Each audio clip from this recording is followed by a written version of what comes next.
안녕하세요. 맥킨의 지혜투자 클럽입니다. HLB 오늘 수급상으로 외국인 쪽에서 58억, 기관 쪽에서 5억, 양매수 흐름이 나왔고요. 자, 4월 22일 이후에 이제 기업 설명회 IR이 이제 더 이어지지 않았는데요. 다시 이제 이번 주 수요일입니다. 24일에 IR이 드디어 다시 일단 개최가 됩니다. 자, 여기 관련된 공시 나왔고요. 자, 오늘 이제 종가는 이제 81,300원에 마감됐는데요. 이 부분 한번 살펴봐 드리도록 하겠습니다.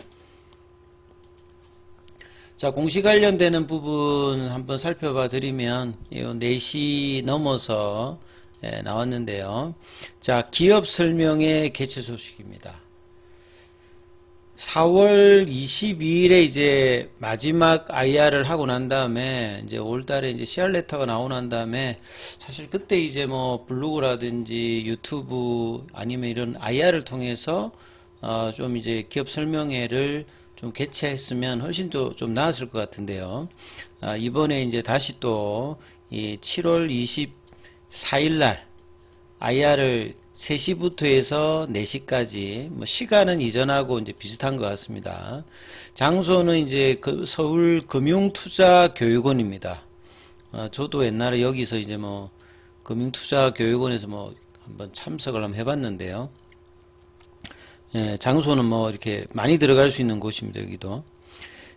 국내외 주요 기관 투자자를 대상으로 해서, 투자자들의 이제 회사에 대한 이해 정진, 기업가치 제고, 그 다음에 이 대신정권 이제 코퍼레이트 데이에 참가를 하는 겁니다. 그래서 일반적인 현황, 주요 사업 설명 및 질의응답. 이번에 이제 가면 뭐 Q&A가 굉장히 많이 나올 수 있는 어떤 흐름일 것 같아요. 결국은 이제 리서브션 관련되는 어떤 준비와 이제 투트랙으로 진행되었던 상업화 과정에 관련되는 부분이라든지 항서제약의 뭐 파트너십이라든지 지금 이제 쟁점이 되고 있는 리서브미션까지의 어떤 일정들 얼마만큼 빨리 준비되고 어떤 과정이 있느냐, 이게 뭐 가장 중요한 시장에서 필요한 뭐 인포메이션이기 때문에 이런 부분들이 이제 기존의 IR 자료 같은 경우에는 이제 7월 22일 오늘 이제 게재는 한다고 했는데 아직까지는 이 가이드 사이트에는 안 떠 있는 것 같습니다. 확인이 되면 여기 관련되는 부분도 좀 살펴봐 드리고 적절한 차원에서 IR을 하는 것 같습니다. 그래서 항상 좀 주식시장에서는 시장 친화적인 어떤 전략이 시장에서는 굉장히 중요하기 때문에 특히나 더 인포메이션 관련되는 정보가 취약한 이 제약바이오 쪽에서는 관련되는 어떤 프로세스 관련되는 부분이라든지 이런 부분들을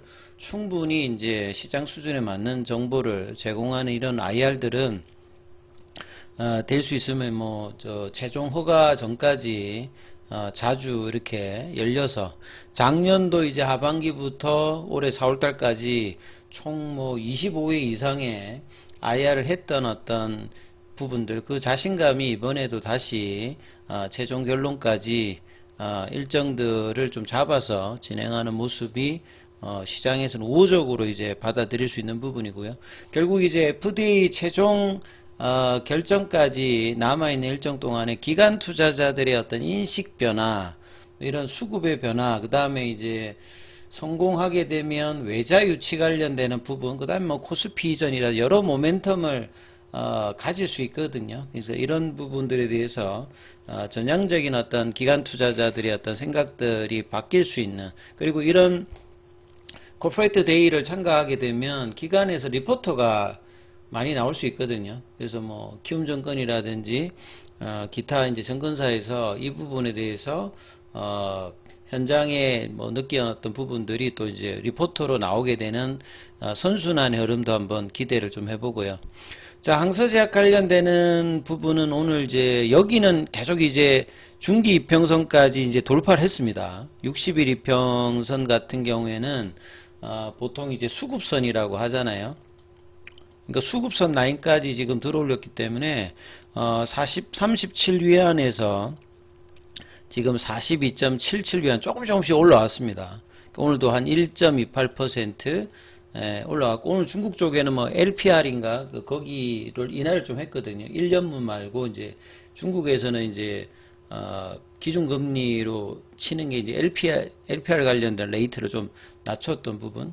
그 다음에 이제 월봉상으로 보면 이제 6월달, 5월달에 연속으로 2달 빠졌다가 7월달에 거래를 늘면서 6월달에 이제 연봉을 커버하는 이제 일단 양봉으로 나왔습니다. 그리고 지난주부터 계속 이제 FDA 관련되는 기사가 계속 나오고 있는데요. 좀 정리된 이제 기사들이 계속 나오고 있는 것 같습니다.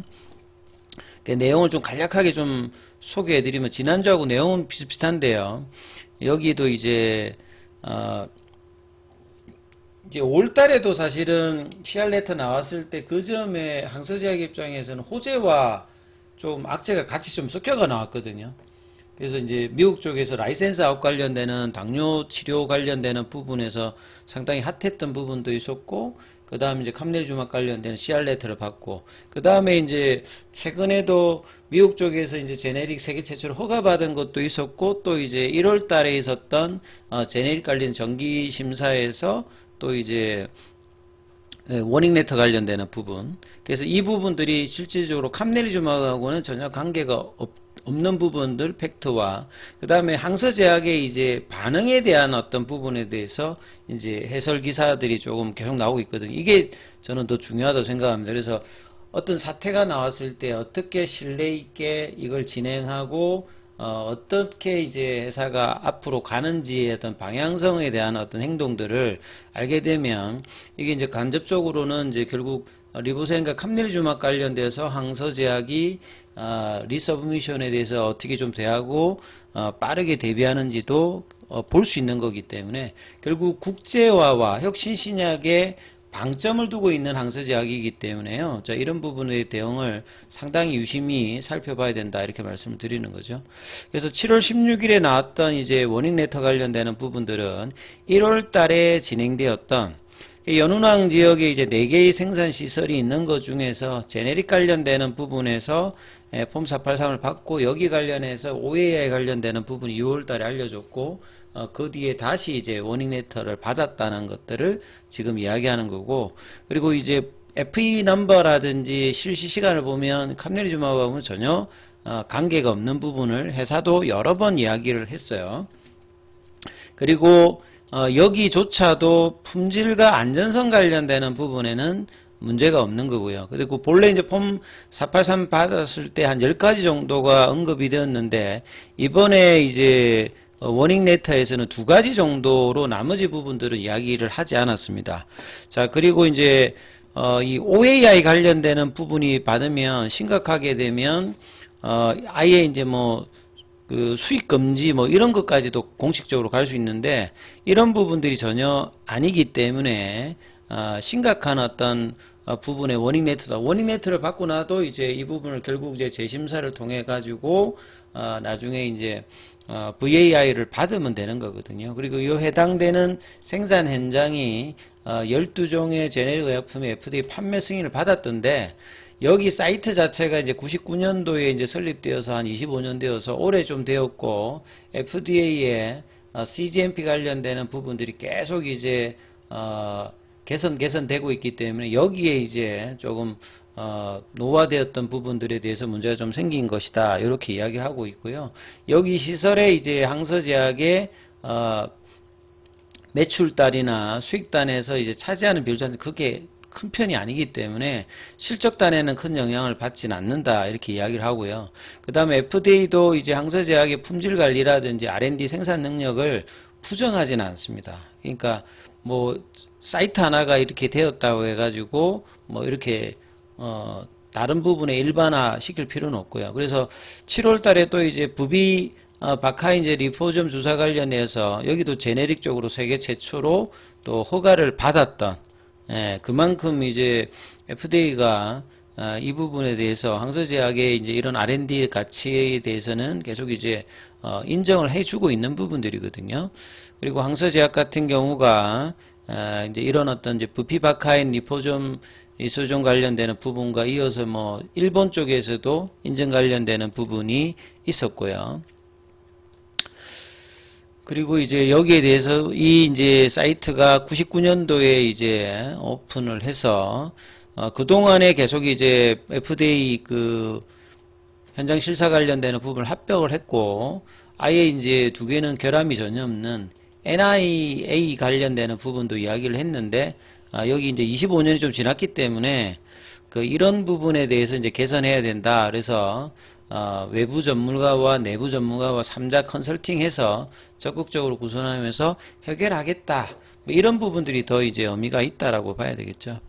자, 그리고 이제 오늘 공매도 쪽은 4,491주, 그 다음에 공매도 순보유 잔고는 지난주 목요일 기준입니다.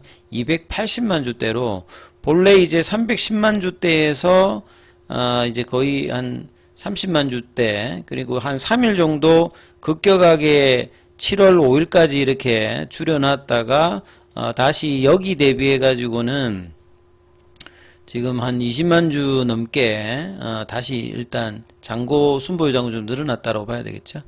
자, 그리고 오늘 대차 거래 같은 경우에는 체결이 상한보다 좀 더 많은 부분이었고요. 차트상으로는 이제 보시게 되면 살짝 이제 아침에 좀 빠져서 일봉상으로 14거래일 만에 추세 지표를 나타내는 파라볼릭은 이제 하락 추세로 내려갔습니다만, 자, 피보나치 눌림목 가격 82,000원대를 종가상으로는 좀 살짝 이탈을 했습니다만, 시간에 한 100원 정도 올랐고, 거래는 크진 않습니다만, 크게 많이 밀리지는 않았기 때문에, 아직은 이제 20일 이평선은 아직 지키고 있기 때문에, 거래는 뭐 계속 지금 작은 상태잖아요. 그러니까 언제든지 이제 양봉 하나 되면 다시 이제 뭐 82,000원권, 오늘도 장중 보시면 85,000원 위로 올라가는 시도로 아침에 했다가 이제 오후에 2시 넘어서 이제 85,500원까지 내려갔다 다시 이제 82,000원 위로 올려놓고 이제 마무리하는 시도를 했다가 뭐 시장이 오늘 뭐 계속 안 좋았기 때문에 81,300원 정도 일단은 마쳤고요. 그 다음에 이제 뭐 패시브 쪽에서도 연기금 뭐 사모 투신 금융투자를 제외하면 일단은 나머지 주체로는 좀 매도했습니다만 금융투자가 좀 매수를 해서 수급상으로는 외국인하고 기관들은 일단 매수하는 흐름이었고요. 자, 그 다음에 이제 뭐 프로그램 쪽에서도 일단 오전장보다 좀 프로그램 좀 더 들어오면서 84,000주 정도. 그 다음에 현물 쪽에서 보시게 되면 삼성이 이제 아침에는 매수로 갔다가 이제 오후엔 또 이제 매도로 갔어요. 그 다음에 이제 신한 쪽이 이제 매수량이 좀 줄고 KB증권이 이제 매수가 좀 들어오는 모습을 좀 보였고, 한국투자도 좀 매도. 여기도 좀 엇갈리는 흐름. 이거 거래량이 이제 계속 줄어서 이제 금요일 날 86만 주, 오늘 이제 88만 주, 100만 주 밑단이기 때문에 큰 뭐 이렇게 거래가 지금 형성되지 않으면서 일단 플랫형으로 8만 원대 이 부분까지 좀 내려갔는데, 자, 이 부분에 의미가 있는 어떤 가격은 한 85,000원 여기를 일단 넘기는 양봉이 이번 주에 나오느냐가 굉장히 중요하고, 이제 이런 어떤 차원에서 이번 주 이제 수요일 날 IR은 상당히 좀 뭐 의미가 있는 모멘텀을 또 회사가 또 제공하고 있기 때문에 이 부분을 통해서 또 이제 수급의 변화에 대한 부분들을 모색할 수 있는 어떤 부분을 만들었기 때문에 내일의 주가 흐름에서 양봉의 어떤 기대감이 여전하다 이렇게 보시면서 흐름 보셔야 될 것 같습니다.